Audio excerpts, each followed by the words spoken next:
Good afternoon,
ma'am.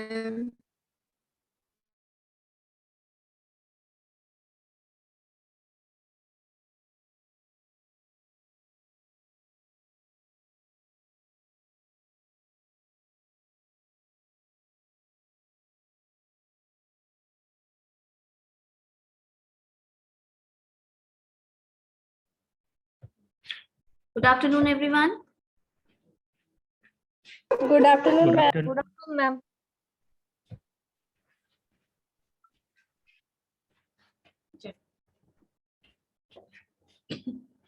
Board दिख रहा है?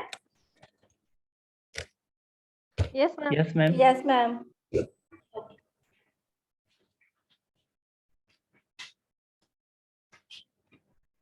क्या कर रहे थे तो क्लास में सिलेक्शन प्रोसीजर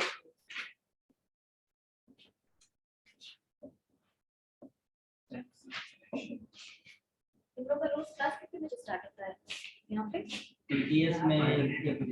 हाँ 1 बजे से और एमडब्ल्यूएफ में 2 से 5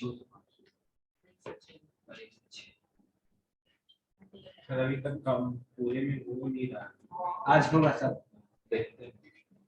चलो देखो स्टेप्स ऑफ सिलेक्शन यानी सिलेक्शन का थोड़ा सा रिकैप में चलते हैं, क्लास को स्टार्ट करना चाहिए रिकैप से। रिक्रूटमेंट एंड सिलेक्शन हम लोग पढ़ रहे हैं, रिक्रूटमेंट एंड सिलेक्शन आप समझ रहे हैं। रिक्रूटमेंट का मतलब होता है when you go on adding the number of applications from various sources, this is known as recruitment. Okay, recruitment यानी जैसे यहाँ पे अगर कोई बिग बास्केट कंपनी आई तो हो सकता है वो कहीं और से भी एप्लीकेशन दी हो असिस्टेंट मैनेजर के लिए और तुम्हारा भी हायरिंग कर रही हो, ठीक है। सो they just invite application from everywhere so as to select the best candidate. This is known as recruitment. Now recruitment is of 2 different types, one is internal and the other one is external. Internal recruitment matlab the recruitment which is done from inside the organization is known as internal recruitment, and the one which is done from outside the organization is known as external recruitment. Both internal and external recruitments have their own share of pros and cons.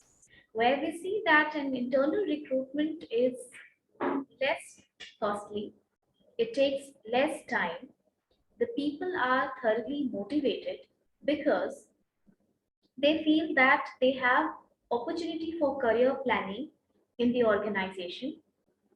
It has its own share of cons, means the problems or the limitations as we can put. What are those limitations? The limitations are that we may not get to have new skills in the organization, right? If you just keep on working with the same set of people who have the same skills, you may not be able to get new ways of working. Sometimes it so happens that certain skills are not available in the organization. For those skills, you have to do external recruitment. External recruitment also becomes very important because the business changes. It is working in an extremely dynamic environment. So time and again, The requirement of new skills is something that the industry will always witness. For example, artificial intelligence was never a requirement 10 years back. Even if it was very less to be found. But the industries are working heavily towards artificial intelligence and robotics, and there are different programming languages. There were some workshops done in your college, like on Python, like on blockchain. These are very important future technologies. So suppose your skill set is not that skilled. In that case, what happens is that through external recruitment, you tend to get these people from outside the organization. Okay. Now, external recruitment, when we talk about external recruitment, it has its own share of pros and cons. For example, external recruitment, the advantage is that the new person always comes with a different culture, with a different way of carrying the work, with a different way of performing that task in the organization, new ideas, new skills, new fresh talent or blood that we call in this language. But the cons, which is the limitation of external recruitment, includes that the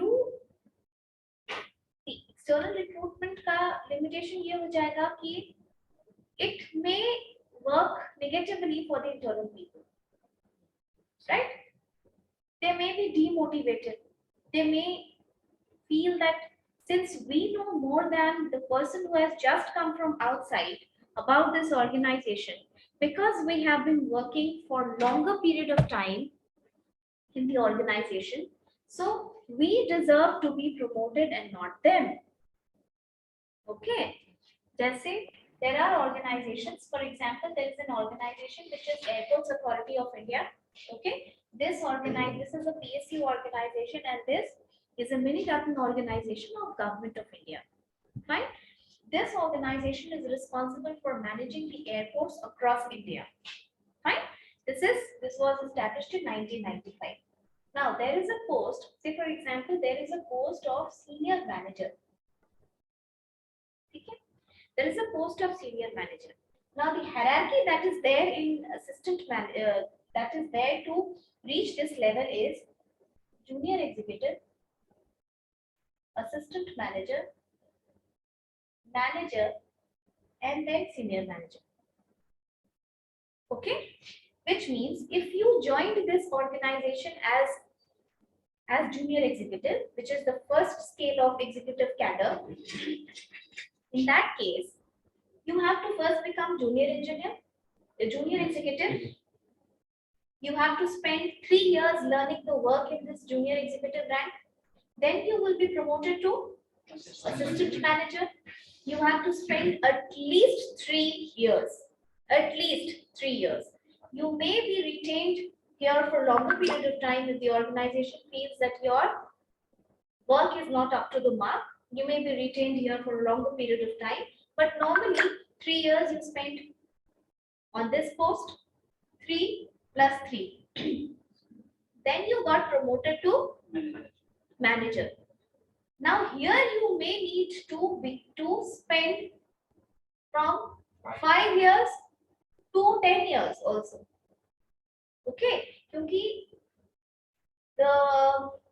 as you start moving higher up the hierarchy, the number of posts go down, right? General manager से एक ही होता है, लेकिन junior executive तो ढेर सारे थे. जैसे जैसे आप ऊपर जाने लगते हैं, the number of posts go down. So it becomes, so you might be retained here for a longer period of time. Plus, in talking specifically about, if we talk specifically about government organizations, there also exists a system of reservation. So for different reservation policies also, which the government of India organizations have to obey, you may be required to spend longer period of time here. Okay. Now, 3 years here, 3 years here, suppose 8 years here. How much? 6 plus 8? 14. Suppose you have stayed in the organization learning the work for 14 years. At senior manager के लिए for this post, now you are eligible to be promoted to senior manager if you are working in the organization. Yes. But the organization decided that we want fresh people from outside, external recruitment. Okay, so in that case, it made a criteria. You should have worked for 5 years in any private organization or in any other government organization, and then you will have to appear for an interview test, and then you will be screened from that interview test for this post. Don't you think that these people will be dissatisfied? Yes. Yes. Dissatisfied हो माना? क्यों dissatisfied हो? Ma'am वो 14 साल काम किया, जो 5 साल काम किया, उसके एक्सपीरियंस को देखते हुए उससे दिया जा रहा है। और बात सिर्फ 14 साल की नहीं है, बात इसकी भी है कि जब आप किसी ऑर्गेनाइजेशन में अपना इतना कुछ देते हैं तो आपको ये लगता है, you feel this that the organization should also think about me. Yes. When I have, it's not 14 years. मान लो कि ये बहुत अच्छा काम किया और 3 साल में ही प्रमोट हो गया मैनेजर, सपोज करो, तो 9 ही साल हुआ ना, 14 नहीं भी हुआ तो भी ये डिससैटिस्फाइड होगा. Why? हार्ड वर्क किया, क्योंकि he thinks that he knows the organization better. He thinks that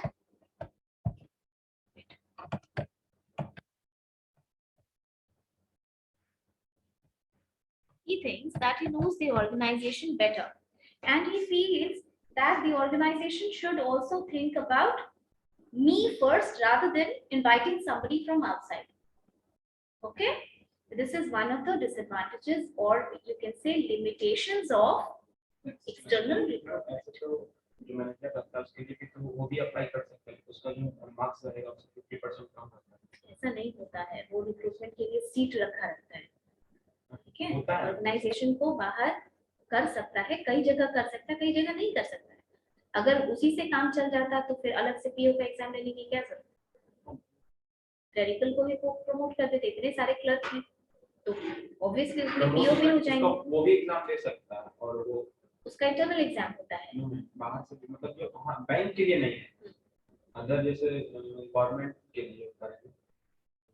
seats divided होती है, ठीक है, सीट्स डिवाइडेड होती है, और ये अलग अलग ऑर्गेनाइजेशन में ये अलग अलग होगा, जैसे और डिपार्टमेंट से भी डिफरेंस आता है, जैसे कि टैक्स असिस्टेंट को भी प्रमोट किया जाता है इनकम टैक्स इंस्पेक्टर में, ठीक है। जैसे अपना ये जो बिहार ये एसआई सब एग्जाम होता है, अगर आप ये एग्जाम दे सकते हैं तो उस केस में फिल्टर किया जाता है दोनों का, उस केस में दोनों को filter, we are not talking about specific, talking about just general, क्योंकि वैसे लोग एग्जांपल तो बहुत सारा अलग एग्जांपल में अलग केस बनेगा। डिपार्टमेंट वो वाला जो बच्चों क्या होता है सचिवालय से, इसमें भी अलग अलग इंटरनल एग्जाम, मतलब बाहर से भी आप फॉर्म भर सकते हैं और अंदर से भी भर सकते हैं, हाँ, दैट इज राइट, ठीक है। So this was about recruitment, now we come to the selection process.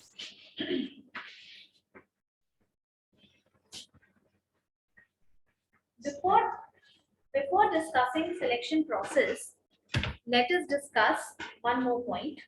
Let me tell you one more thing, that selection ka process is like an elimination process. Okay, you start screening out people, or you start screening it round by round in order to select the best candidate for your organization. जो selection का process होता है, यानी application की screening, receiving application, screening of application, ठीक है, employment test, employment interview, medical examination, ये सारा स्टेप्स क्यों किया जाता है?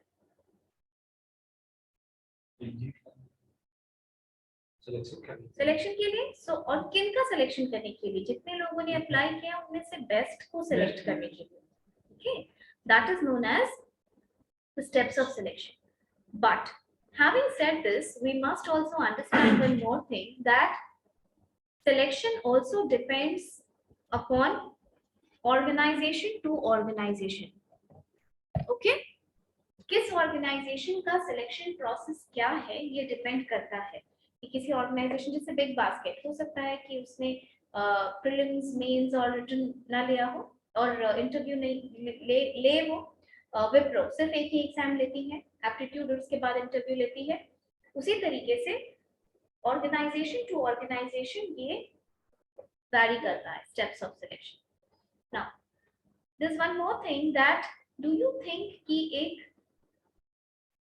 असिस्टेंट जनरल मैनेजर का अगर सिलेक्शन होना है तो उसका steps of selection will be similar to a person who is being recruited as a junior executive? No, ma'am. No, it will be it will change. Why? Because the roles and responsibilities which are there with the assistant general manager is completely different from that of a junior executive. His roles and responsibilities is more diverse. So the caliber, the skill that is needed to be at his place is more diverse. काफी ऊंचे post पे जब लोगों को लिया जाता है तो उनका IQ टेस्ट भी किया जाता है. अभी बताते हैं आगे. ठीक है, तो स्टेप्स पोस्ट के हिसाब से भी वैरी करता है और स्टेप्स ऑर्गेनाइजेशन के हिसाब से भी वैरी करता है. बताओ, लास्ट क्लास में लिखवाए थे ना, क्या क्या लिखते हो? पहला स्टेप पढ़ो. preliminary interview, receiving application. ठीक है, रुको, एक एक करके बोलते जाओ. The steps of selection. I hope students you have written the steps of selection. Yes, ma'am. Yes, ma'am. We'll just discuss it now. Steps of selection. The first step is preliminary interview. अच्छा, ये selection बताते समय हम आप लोगों से request करेंगे कि सिर्फ किसी एक एग्जाम को दिमाग में रख के ये सिलेक्शन का स्टेप्स ना जज करें. Okay, because this is a general step of selection. There are different exams, there are different exam conducting body, there are different posts, as I already told you, according to which the steps of selection differ. Okay, so do not pinpoint कि ma'am यहाँ तो ऐसा नहीं होता है और ma'am वहाँ तो ऐसा होता है. Different jobs, different profile and different needs leads to different steps of selection. So the first step is preliminary interview. Now preliminary interview is the very first step of screening of people. Very first step and very crude. Okay, जैसे इतना crude होता है ये और इतना rough होता है कि इसमें बहुत टेक्निकलिटीज नहीं लगती हैं कि जस्ट आप किसी ऑर्गेनाइजेशन में गए हैं इंटरव्यू करने के लिए, इंटरव्यू देने के लिए अपना, और आप सेल्समैन के पोस्ट के लिए गए हैं. ठीक है, suppose you have gone for the post of salesman or for some marketing department where your communication is needed and you cannot speak and you cannot introduce yourself properly. ठीक है, आप सेल्समैन के पोस्ट पे हैं और आप ठीक से बोल नहीं पाते मतलब कि आप इंट्रोड्यूस भी नहीं कर पाए अपने आप को. तो ऑब्वियसली अगर आप जिस पोस्ट के लिए जा रहे हैं उस पोस्ट में अगर आप इंट्रोड्यूस भी नहीं कर पा रहे हैं अपने आप को तो आप सामान क्या खाक बेचेंगे उसकी कंपनी का? नो, बिकॉज सेल्समैन होना एक बहुत बड़े स्किल की बात है. You just look at them how they talk. Not everyone can talk like that, right? Just look at them. It's a skillful work. According to me, it's a skillful work. To convert every prospective customer into a customer is a big deal. Okay, so in that case, in the very first step, you will be screened out. 500 लोग आ गए interview देने के लिए. अब भाई क्यों आगे interview के राउंड के लिए उनको आगे बढ़ाया जाए? This will help the organization also and the employee also. First, the employee will be saved from going through the hassle of that so many rounds, because ultimately he does not have the talent. Even if he appear in the written exam, even if he pass any other exam and then goes to the interview round, he'll be rejected looking at his communication skills. So in that case, the employee is saved from moving through all those rounds. Now this also benefits the organization. How? The organization, see, whenever there is recruitment or selection or interview process or anything like that, the organization has to spend a lot of money in that process. Okay, spend a lot of money in that process. So the organization is also saved from making an effort both in terms of time and money for that candidate who is very, very unsuitable. जो completely unsuitable candidates होते हैं उनको हटाने के लिए preliminary interview किया जाता है. Okay, next step, Receiving application. receiving application. Generally recruitment selection एक application के थ्रू होता है या एक फॉर्म भरवाया जाता है आपसे. गवर्नमेंट एग्जाम्स का जितना भी बात करो सब में फॉर्म भरवाया जाता है.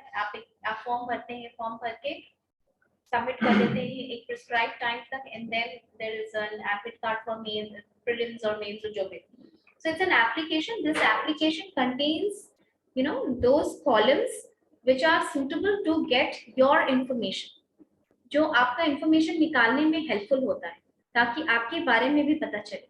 This application form will consist of your educational background, your name, your father's name, your father's occupation. Sometimes if money is involved, other things, your qualification, any eligible degree that you need to furnish, you have it or not, your hobbies and interests. Okay, Yes. and other things. Next is screening the application. अब इसका हम example private और public दोनों sector के हिसाब से देते हैं. देखो, हो सकता है कि where you go for, जैसे कुछ जॉब्स जो एक्सपीरियंस बेस्ड होता है ना, जैसे 4 साल तुमने किसी फार्मा कंपनी में काम कर लिया, 4 साल अगर तुमने किसी कंपनी में काम कर लिया या रिटेल में काम कर लिया, बिग बास्केट में काम कर रहे हो, अब तुमको पैंटालून्स में कोई ऑफर है, वैकेंसी है, उसके लिए तुम इंटरव्यू देने जा रहे हो. तो तुमने एप्लीकेशन अपना डाल दिया, तुम एप्लीकेशन सीवी जो भी बोलो उसको तुमने अपना उसको फर्निश कर दिया. Now not all of them who have applied for that job will be called for interview. Understood? ऐसा होता है क्या कि जिसने सीवी दिया सबको बुला लिया? नहीं. The CV is screened. Screening applications, यानी इस केस में सीवी को तुम अपना एप्लीकेशन मान लो प्राइवेट सेक्टर में जहाँ पे रिटन टेस्ट नहीं दे रहे हो. Here your application is screened to find that, okay, out of 50 people who have applied for the post of supervisor, I have screened these 10 people because the rest 40 were probably not suitable for my job. And out of those 10 people who will be called for the interview, probably they'll select just one and keep 1 or 2 in waiting, just in case he leaves the job, just in case he's not willing to join the job. Okay, they will select the other person. This is called receiving application, screening application. Now, talking about government sector, आपने suppose किया कि आपने किसी PSU का form भरा, बहुत सारी guidelines दी रहती है फॉर्म भरने के टाइम पे. Yes, ma'am. गाइडलाइंस दी रहती है, किस टाइप की गाइडलाइंस दी रहती है? Ma'am photo signature. Photo blur नहीं होना चाहिए, सिग्नेचर ब्लर नहीं होना चाहिए. डिक्लेरेशन लिखा जाता है, वो डिक्लेरेशन आपकी अपनी हैंड राइटिंग में होनी चाहिए. Declaration should always be in running handwriting and never be in capital letters. Okay. There are other in BCC also they used to make people write full-fledged Hindi and English declaration. Okay. लगभग होता है, सब में नहीं होता है, PSUs वगैरह में नहीं दिखाया जाता है, बैंक का लेता है, IBPS होता है. Okay. हाँ, वो भी ये सब चीटिंग रोकने के लिए हुआ कि हैंड राइटिंग मैच की जाए. इतनी चीटिंग सब कुछ होने के बावजूद इतनी चीटिंग हो जाती है. तो ऑनलाइन एग्जाम में चीटिंग नहीं होती है, तो ये सारे एग्जाम्स तो ऑनलाइन ही हो रहे हैं, तभी तो चीटिंग हो रही है.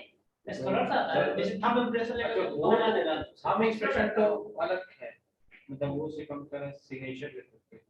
There were few years ago there was not provision of writing about. I remember that they did not ask questions on do you have twin or not. If you have twin, mention if it is your हाँ, if it is your same gender twin और पता चला तुम और तुम्हारा भाई जाके exam दे के आ गया, ठीक है, बहुत तरीके की चीटिंग होती है। जितना एग्जाम बनाने वाले दिमाग लगाते हैं ना, तो वो बदमाश लोगों का भी दिमाग उनसे प्लस ही होता है, उससे ज्यादा लगाते हैं मैम। ज्यादा लगा। Osama bin Laden was an engineer. They try to plane को कितने डिग्री से क्रैश करना है वर्ल्ड ट्रेड सेंटर पे ताकि मैक्सिमम डैमेज हो, ये कोई नौसिखिया तो नहीं प्लान कर सकता है, ठीक है। तो ही वाज एन इंजीनियर, तो वही है, वो तो उसने अपना गजब गलत डायरेक्शन में यूज कर दिया, तो दैट इज द प्रॉब्लम। तो वो ऐसे लोग होते हैं जो एग्जाम्स में चिप है, पेन है, सब कुछ मतलब मेडिकल के एग्जाम में सब कुछ मना कर दिया गया, पेन तुमको वहां से देगा, कर दिया गया इसी वजह से। अब पेन में भी चिप है तो इसमें भी चिप है, ठीक है। तो screening of applications, so photo, your declaration, your signature, many other things. If the form required you to upload something and you did not upload, they will screen those applications. कई बार क्या होता है कि जैसे ब्लर्ड पिक्चर को वो ले लेता है, ठीक है, वो अपलोड करते समय तुम्हारा अपलोडिंग हो जाएगा, लेकिन जैसे पूरे फुल पेज में तुम अगर एक इतना छोटा सा सिग्नेचर डाले हो और वो तुम्हारे लिमिट में है तो वो फॉर्म भरते समय अपलोड हो जाता है, लेकिन जब तुम्हारा फाइनल एडमिट कार्ड आता है तो उसमें वो सिग्नेचर नहीं दिखता है, तो तुमको सेंटर से ही वापस कर दिया जाएगा, ठीक है, कि you have not uploaded your signature. तो ऐसे केसेस में एप्लीकेशन स्क्रीन होता है, स्क्रीन होगा एप्लीकेशन। तो फिर ये एक प्रोसेस गवर्नमेंट सेक्टर के लिए है।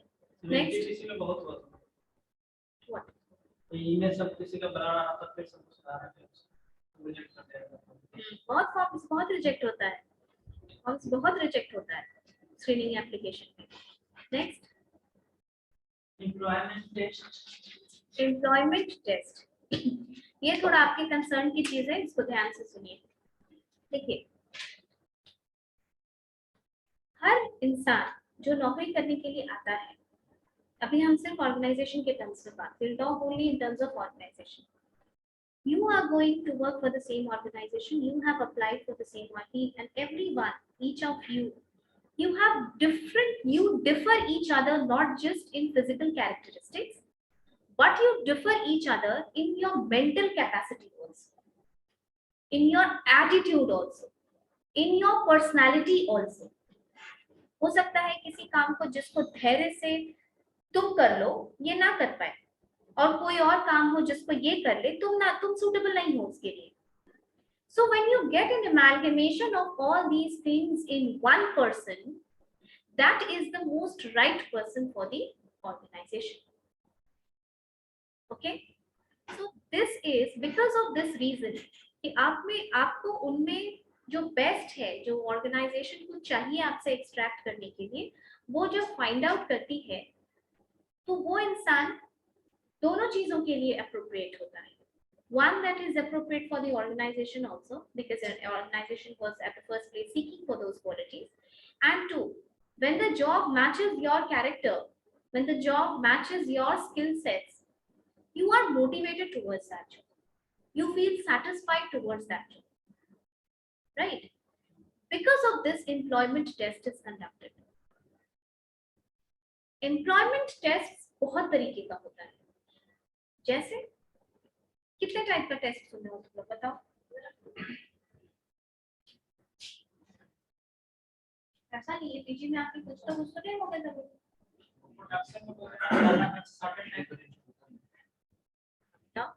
रिटन टेस्ट, रिटन टेस्ट का नाम एप्टीट्यूड टेस्ट बोल सकते हैं, एप्टीट्यूड टेस्ट। हाँ, OPQ is what? स्किल और ये तो प्रोडक्शन जो ज्यादा करता है software type efficiency test, skill का कुछ एग्जाम होता है वो जो तुम कह रहे हो वो ये है।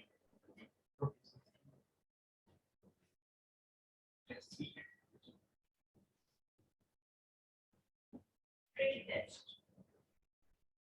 and स्किल का भी तो टेस्ट करता है, बिल्कुल प्रोडक्शन सॉफ्टवेयर टाइप में रहता है।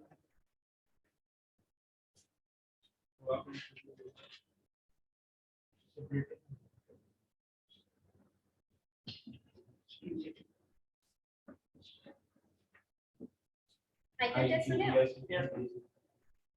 वो उसको पहले होता है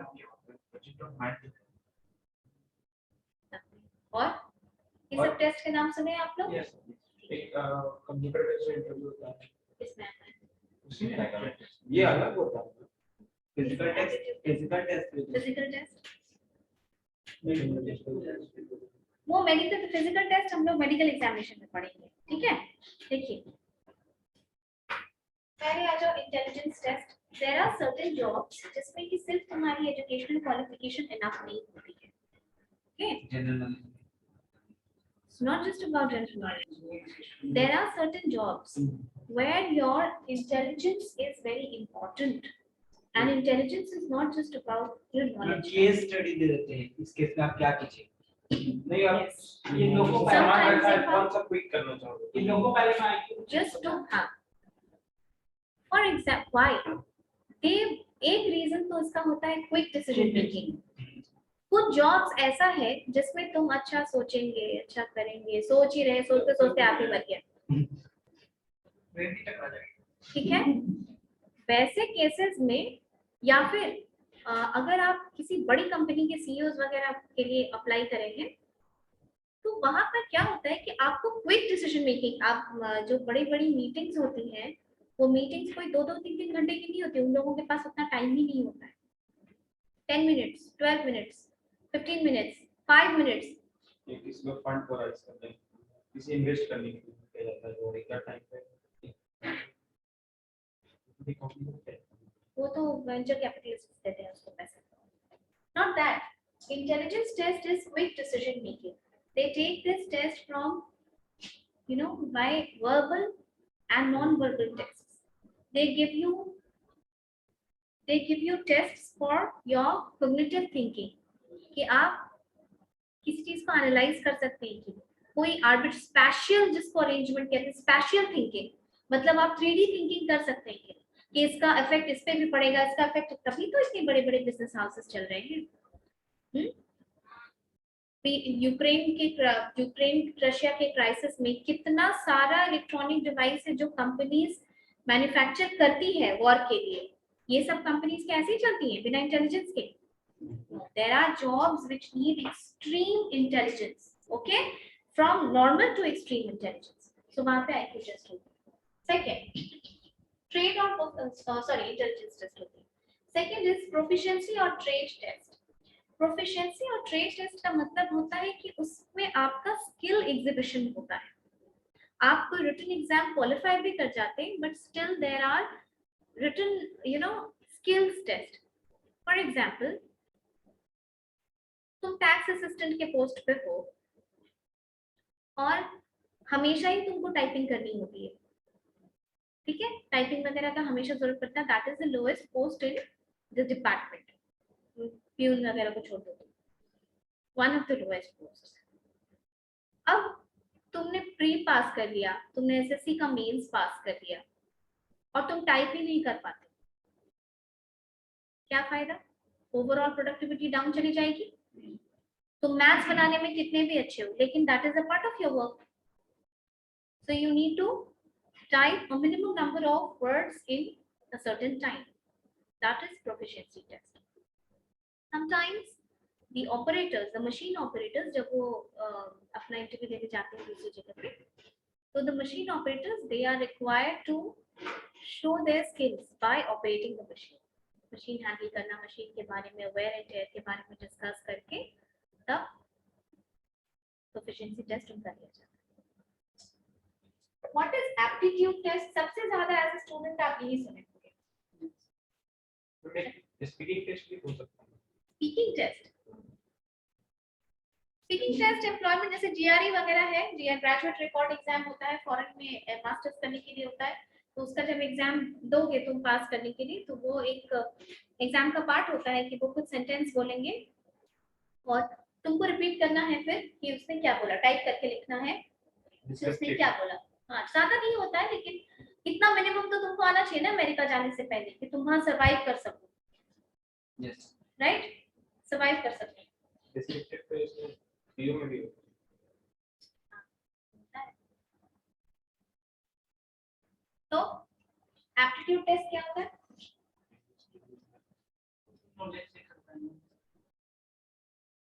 मैथ्स और रीजनिंग बनाने से क्या होगा एप्टीट्यूड टेस्ट में? जनरली एप्टीट्यूड टेस्ट में आप रीजनिंग वगैरह देखिए, रीजनिंग, मैथ्स, रिलेशन क्यों बनाया जाता है ऐसा टेस्ट? मेंटल टेस्ट से करता है, कितना काम कौन कर रहा है, नहीं मेंटल एक्यूरेसी मतलब इसका स्ट्रेंथ देख सकते हैं, क्या देख सकते हैं? स्ट्रेंथ देखो, एप्टीट्यूड टेस्ट का मतलब होता है कि एप्टीट्यूड का नॉर्मल मतलब होता है योर नेचुरल एबिलिटी। हो सकता है कि तुम अपने घर में बहुत अच्छे हो, रेशियो एंड प्रोपोर्शन जब बना रहे हो अपने घर में, 2 घंटे में तुम 20 क्वेश्चन सॉल्व कर लो घर में बैठ के एक वक्त, लेकिन you don't have all the time in the world. जब आप एग्जाम देते हैं तो आप एक स्ट्रेस के कंडीशन में कैसा परफॉर्म करते हैं? वही चीज जब आपको स्ट्रेस कंडीशन में दिया जाता है बनाने के लिए, तो आप उस मिनिमम चीज को झेल सकते हैं कि ठीक है। एप्टीट्यूड टेस्ट का कंटेंट जो होता है वो इस तरह बनाया जाता है कि वो एक मिनिमम लेवल ऑफ तुम्हारी वर्केबिलिटी टेस्ट करता है। यानी ठीक है, लमसम तुम इतना मैथ्स, रीजनिंग, इंग्लिश बना लेते हो, क्वालिफाई कर गए, इसका मतलब है कि हम तुमको जॉब में आने के बाद I can make you learn a lot of other things. मतलब ठीक है, हमको तुमसे काम करवाना है, लेकिन कुछ पैरामीटर तो होना चाहिए तुम्हारे मेंटल लेवल का। हम तुमको देखो, ट्रेनिंग के समय में ट्रेनिंग तो इम्पोर्टेंट होता ही है, ट्रेनेबिलिटी भी इम्पोर्टेंट होती है कि बिल्कुल ही गोबर कैंडिडेट को अगर हम ले आए तो उसको तो तुम ट्रेन भी नहीं कर सकते हो, ठीक है। इसीलिए फिल्टर किया जाता है ना कि काम भी सिखाएंगे तो एक मिनिमम लेवल ऑफ दिमाग होना चाहिए ना उसको काम सिखाने के लिए। हम रिक्रूटमेंट सिलेक्शन में इतना पैसा खर्च करके क्या बेवकूफ को ले आए, अब उसको काम भी नहीं सिखा सकते, इधर भी पैसा गया उधर भी गया, तुम्हारा काम भी नहीं हो रहा है। That is why aptitude tests are conducted. Aptitude tests का एक बिलीफ ये है कि जब आप परफॉर्मेंस ग्राफ बनाते हैं तो ये माना जाता है कि इसमें से एप्टीट्यूड टेस्ट आप खुद ही सेंटर एंटर पे जाइएगा तो आपको मिलेंगे, तो ऐसे भर दिए हैं फॉर्म, आया था फॉर्म, ठीक है, भरते ना, तो उनसे 2 ही क्वेश्चन बनेगा इंग्लिश में, लेकिन फॉर्म आएगा तो भरेंगे। मैम लेकिन जो डिजाइन किया जाता है टेस्ट का लगभग सारे के लिए ही किया जाता है, जनरल कंपटीशन ये तो जनरल कंपटीशन है, लेकिन जनरल कंपटीशन में भी तुम्हारा एप्टीट्यूड टेस्ट ऐसा नहीं है। तुम जब कुछ लोगों को देखोगे ना, उनको रीजनिंग बिल्कुल नहीं समझ में आती है, मैथ्स बिल्कुल नहीं बनता है उनसे, और मैथ्स ऐसा सब्जेक्ट है जो तुम्हारे दिमाग को टेस्ट करता है। मैथ्स के बारे में एक बात कही जाती है कि if you have problem solving problems, solve maths. मतलब अगर तुमको ऐसे भी अपने प्रॉब्लम्स को सॉल्व करने में प्रॉब्लम होता है, तुमको कंसंट्रेशन का प्रॉब्लम है, तुम धैर्य से किसी चीज पे ध्यान नहीं लगा सकते, तो मैथ्स बना, क्योंकि मैथ्स बिना कंसंट्रेशन वाले लोग नहीं बना सकते। और लोग बहुत पुअर भी होते हैं, बिलीव मी। 10th लेवल का तो मैथ्स रहता है जनरल जनरल एग्जाम्स में, वो भी नहीं बनता है लोगों से। तो कुछ तो कारण है कि एप्टीट्यूड टेस्ट बनाया जाता है ऐसा, है ना। और ये बिलीव ये होता है कि there will be candidates in the exam aptitude test जो कि बहुत अच्छा परफॉर्म करेंगे, कुछ कैंडिडेट होंगे जो बहुत पुअर परफॉर्म करेंगे, और मैक्सिमम एवरेज होंगे, ये माना जाता है। तो जो बहुत पुअर है उनको पहले ही स्क्रीन आउट किया जाए, क्योंकि उनको आगे बढ़ाने से क्या फायदा। नेक्स्ट है एम्प्लॉयमेंट इंटरव्यू। उसके बाद इंटरव्यू लिया जाता है। इंटरव्यू किस किस कारण के लिए लिया जाता है? एम्प्लॉयमेंट टेस्ट ले लिया, वहां से स्क्रीन किया, फिर इंटरव्यू क्यों लिया जाता है बताओ? क्या कर सकते मैम कुछ बेसिक क्वेश्चन पूछने के लिए। हाँ, एक रीजन ये भी होता है, और हो सकता है लिमिटेड सीट्स हो उसके पास, मैम ठीक है, और अच्छा लिमिटेड सीट से तो उतने ही नंबर ऑफ कैंडिडेट को नहीं बुलाया जाता, नहीं तो फिर हो सकता मैम वो जॉब नहीं करे, इसलिए नहीं बुलाया या जाता। फिर उसका बेस्ट एप्टीट्यूड इंटरव्यू ठीक हो, एप्टीट्यूड ठीक नहीं हो। और बताओ,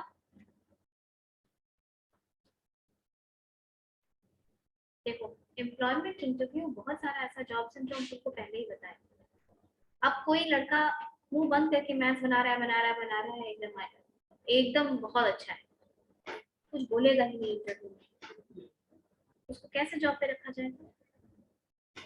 इंटरव्यू का मार्क्स हमेशा कम होता है, ठीक है, जैसे कि 80-20 रेशियो में रहता है। कुछ रिलेटेड का मार्क्स 80 है तो इसका इंटरव्यू का 20 है, कुछ जगह पे तो it is as less as 10%। बस प्रेजेंटेबल तुमको होना चाहिए, ठीक है। यूपीएससी वगैरह में तो इंटरव्यू का मार्क्स काफी ज्यादा रहता है और वो काफी डिसाइडिंग फैक्टर रहता है। तो इंटरव्यू भी उसी के लिए होता है जिसका कम्युनिकेशन बहुत खराब, ठीक है। अब तुम्हारा एटीट्यूड प्रॉब्लम, तुम मैथ्स बहुत अच्छा बनाते हो लेकिन जब हम तुमको इंटरव्यू में लिए तो तुम इंटरव्यूअर्स के सामने भी your attitude is not good, तुम्हारा एटीट्यूड प्रॉब्लम है, तुम अग्रेसिव हो। तुम अगर अग्रेसिव हो, इंटरव्यू में 20 मार्क्स में बहुत कुछ टेस्ट किया जाता है, तुमको काउंटर एक्ट किया जाता है, बट ये सब के टैक्टिक्स होता है। आपको कोई ऐसी बात बोली जा रही है, साइकोलॉजी हैरेस किया जाता है। मेरे से तो इतना अच्छे से मेरा डिस्ट्रिक्ट के बारे में नहीं पता था सर, कुछ नहीं आता, हम बता रहे तो बता रहे नहीं मुझे फॉरवर्ड बता रहे भैया के बताएं कि नहीं बताते नहीं था। जैसे आप पूछिए मैम कहाँ पे हो, उस वक्त हम बताएं वो कहाँ पे, पूरा अच्छे तरह से बता दो, ब्रेक कर दो पूरा यहाँ से इतना स्क्वायर किलोमीटर एरिया देशभर के नजदीक है 60 किलोमीटर। तो इंटरव्यू में जैसे तुम स्ट्रेस भी नहीं हैंडल कर सकते हो। तुम मान लो कि एक मैनेजरियल पोजीशन पे हो, मैनेजर का काम क्या होता है? मैनेज करना होता है लोगों का, यानी तुम कोई भी काम कर रहे हो तो तुम्हारे नीचे 10 लोग कम से कम काम कर रहे होंगे, ठीक है। अब तुमको कोई बात बोले जो तुमको अच्छी नहीं लगी, तो तुमको अच्छी नहीं लगी तो तुम एक बार सुनिए दूसरे बार से रिएक्ट करना शुरू करो, ठीक है। ऐसा कैसे होता है? ऐसा नहीं होता है सर, जब हम कह रहे हैं कि ऐसा होता है तो ऐसा ही होता है सर, हम कह रहे हैं ना ऐसा नहीं होता, ऐसा करते हैं लोग। सो बेसिकली वो तुम्हारा interview round is not about your knowledge, sometimes it is about knowledge. जैसे एक्सट्रीमली टेक्निकल फील्ड के लिए जब तुम जाओगे ना तो वहाँ पे तुम्हारा नॉलेज, माइनिंग के लिए जाओगे तो वहाँ पे तुम्हारा नॉलेज ही पूछते हैं, लेकिन अदरवाइज दे जज योर पर्सनालिटी और टेम्परामेंट। तुमको कुछ ऐसा बोला गया कि ठीक है तुमको नहीं आता है, मैंने 2 क्वेश्चन पहला ही पूछा जो तुमको नहीं आता है, और तीसरा क्वेश्चन आते आते तुम्हारा पसीना निकलने लग गया, तुमको ऐसा फील होने लगा कि मैंने नहीं, you have not left that stress of not answering those 2 questions, तो वो स्ट्रेस अभी भी तुम्हारे चेहरे पे है, you are carrying that stress to the third question. मतलब यू आर नॉट इजी कि ठीक है 2 नहीं आया तो in the third question also I am maintaining my calm, ठीक है। तो यही तो डिफरेंस क्रिएट करता है ना, जिसका सिलेक्शन होता है और जिसमें नहीं होता है। एम्प्लॉयमेंट इतना आसान थोड़ी है, अच्छा एम्प्लॉयमेंट, नौकरी तो सब कर ही रहे हैं, कुछ ना कुछ तो कर ही रहे हैं सब, लेकिन कुछ और अच्छे में यही सारी चीजें फर्क करती हैं, क्योंकि कुछ और अच्छे में तुम्हारी लाइफ बहुत चेंज हो जाती है, okay. So these things you need to understand. Now employment interview, so all these things, your communication, your thinking, तुमको कुछ केस स्टडी दिया गया और तुम कुछ बना रहे हो या पुट फॉरवर्ड कर रहे हो, इंटरव्यू में हमेशा तुम्हारे आंसर का गलत हो जाना तुम्हारे रिजेक्शन का कारण नहीं होता है। Sometimes it is also attitude, your wrong attitude, किस तरह से प्रेजेंट कर योर रॉन्ग एटीट्यूड। तुमको मैंने जानबूझ के कुछ बोला जो कि तुमको अच्छा नहीं लग रहा है, मुझे पता है, लेकिन मैं चेक करना चाहती हूँ कि तुम्हारा स्ट्रेस लेवल क्या है, तुम कैसे रिएक्ट, क्योंकि ऐसी चीजें तो आती रहती हैं बिजनेस हैंडल करने में, ऐसी चीजें तो ऑर्गेनाइजेशन में आती हैं। तुम्हारा घर तो है नहीं कि तुम्हारी मर्जी से चीजें चलेंगी, नहीं बोलते, वो साइकोलॉजिस्ट होते हैं, they are people from organization behavior, okay, they make out whether you're fabricating the answer, तो कुछ तुम झूठ बोल रहे हो, और वो लोग बहुत सालों से एक्सपीरियंस्ड रहते हैं, तो तुम्हारा बॉडी लैंग्वेज, तुम डरे हुए हो, तुम कॉन्फिडेंट नहीं हो, तुमने कैसे एंट्री की, तुमने कैसे एग्जिट किया, you are lying, you have anger issues, all those things. There are psychologists. अच्छे पोस्ट के लिए जब इंटरव्यू होता है तो ऐसे लोग हैं. नेक्स्ट, चेकिंग रेफरेंसेस उसके बाद मेडिकल नहीं है, नहीं मेडिकल एग्जामिनेशन छोड़ दीजिए आप. ठीक है, चेकिंग रेफरेंसेस ये जनरली प्राइवेट सेक्टर के लिए होता है कि जैसे रेफरेंसेस कौन देता है, जनरली वो लोग देते हैं जो तुमको अच्छी तरीके से जानते हैं. तो अब तुम अपने पापा का नाम, पापा से तुम्हारे कोई पूछेगा तुम्हारे बारे में तो क्या बोलेंगे, वो भी अच्छा ही है. So mostly what happens that the references are given by people who are not your close relative or your blood relations. ठीक है, blood relations. So these are those people who जैसे कि तुम्हारा last employer, ठीक है, तुम मेरे पास आए और तुम ये नहीं बिलीव कर पाओगे, ये नेक्सस बहुत तगड़ा होता है. जैसे कि मुझे पता चला कि तुम एक कंपनी छोड़ के मेरे पास आ रहे हो, and then I am interviewing you, I'll probably, if I want to select you, I'll make a call to your previous employer कि इसकी ये सैलरी है कि नहीं, ये कैसा था उस ऑर्गेनाइजेशन, या someone has referred you for the job, किसी ने तुमको रेफर किया.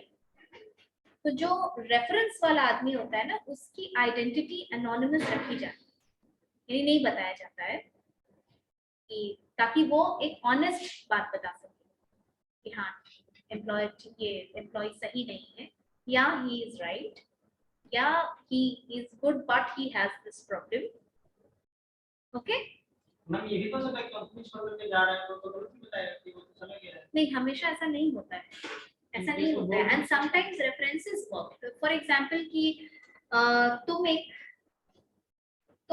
ऑर्गेनाइजेशन में हो, हम ऑर्गेनाइजेशन में हैं, you are looking for some skill, I will refer a person to you, you will ask the references, right, कि how is that person working. Generally ये कोई प्रोफेशनल आदमी होता है जो बताता है, ये माना जाता हो तो बिल्कुल सकता है, जो तुमने बोला वो बिल्कुल हो सकता है. ठीक है, इसीलिए जब लोग ऑर्गेनाइजेशन छोड़ते हैं तो मिसबिहेव नहीं करते, क्योंकि वो घूम फिर के कभी ना कभी उसको काम आता है. तो वो एक्सपीरियंस के तो लास्ट में हाँ लेता है, पर फिर भी रेफरेंसेस चेक होता है. देखो ये हम तुमको बताएगा, स्टेप्स ऑफ सिलेक्शन एक डिफाइंड है, हर जगह हर कुछ होता है ये जरूरी नहीं है, हर ऑर्गेनाइजेशन का अपना लेने का अपना अपना तरीका होता है. मेडिकल एग्जामिनेशन, अब ये बताओ मेडिकल एग्जामिनेशन क्यों होता है?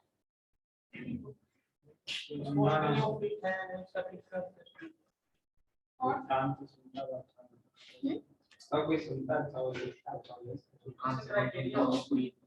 हाथ से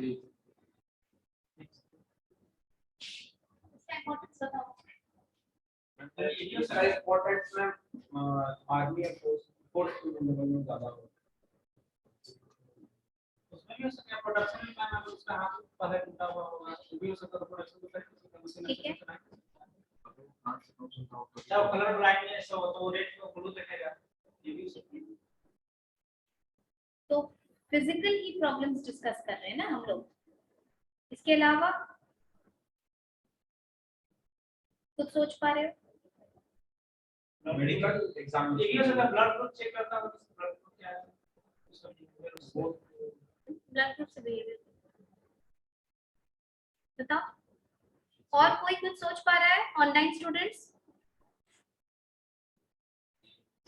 मैम चेक करता है उसका फिजिकल ये सब कि कैसा है, जिससे वो काम करने में किसी तरह का उसको बार बार विजिट ना करना पड़े डॉक्टर के पास. ये पॉइंट समझ गए हम लोग.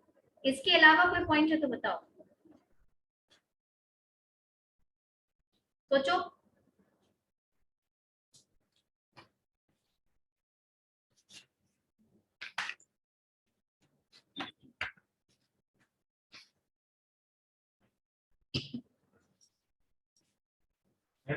ये होता है कि टेंशन में जा रहा है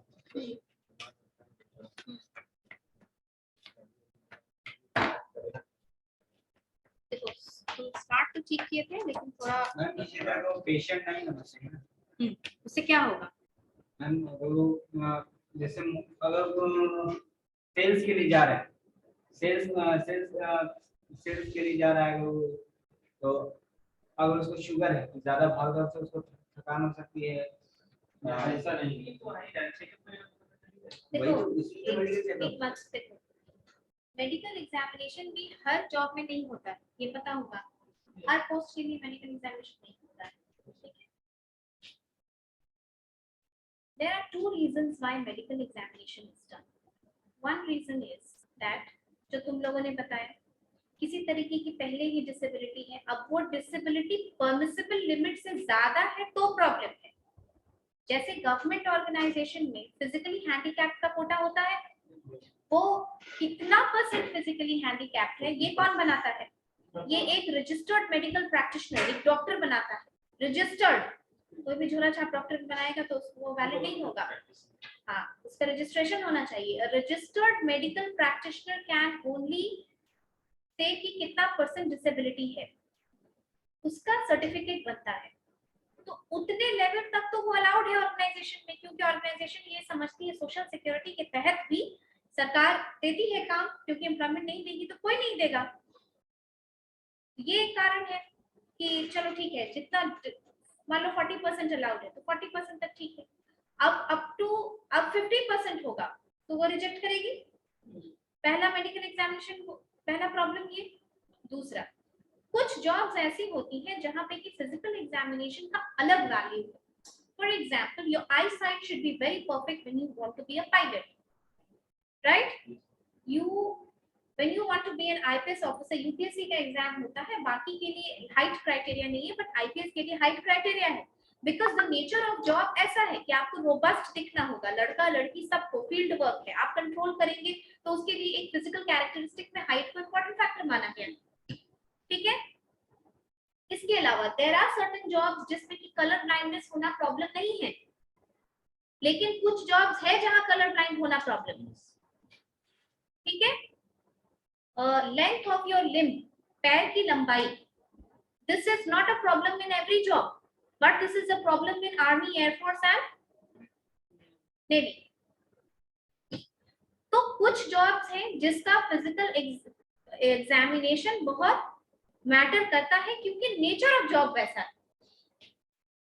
एक अदर फैक्टर जो हम तुम लोगों को बताना चाह रहे थे वो ये है कि मेडिकल एग्जामिनेशन इसलिए भी होता है क्योंकि अगर तुमको कोई कम्युनिकेबल डिजीज है, कोई प्रॉब्लम, आप देखो होता क्या है, ये नहीं समझोगे अभी। क्या होता है कि कॉम्पेंसेशन मिलता है ऑर्गेनाइजेशन में, ये पढ़े हो?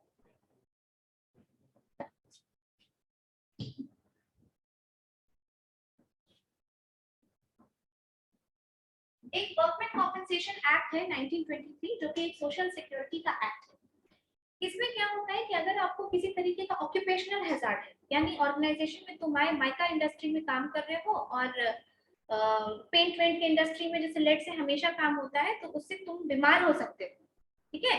नाखून वगैरह का भी काम होता है कॉन्स्टेंटली, अगर तुम्हारा नाखून उससे टच में है तो तुम्हारे नाखून के थ्रू बॉडी में चला जाएगा, ठीक है। तो ग्लव्स वगैरह का ये सब होता है, लेकिन फिर भी 6 महीने से ज्यादा अगर आप इस ऑर्गेनाइजेशन में रहेंगे और आपको ऑक्यूपेशनल हैजार्ड हो जाए, यानी उस ऑक्यूपेशन की वजह से डिजीज हो जाए, बताते हैं, ऑक्यूपेशन की वजह से प्रॉब्लम हो जाए, तो ऑर्गेनाइजेशन तुमको हर्जाना देगी उस चीज का, और ये बहुत हैवी हर्जाना होता है, ठीक है, वेज पे डिपेंड करता है।